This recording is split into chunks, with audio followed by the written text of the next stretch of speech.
माझ्या भीमराया वाणी सांगा पुढारी होईल का? माझ्या भीमराया वाणी सांगा पुढारी होईल का?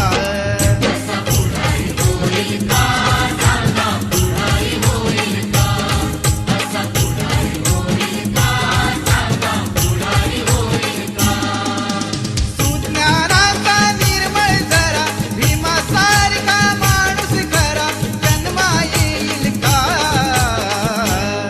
माझ्या भीमराया वाणी सांगा पुढारी होईल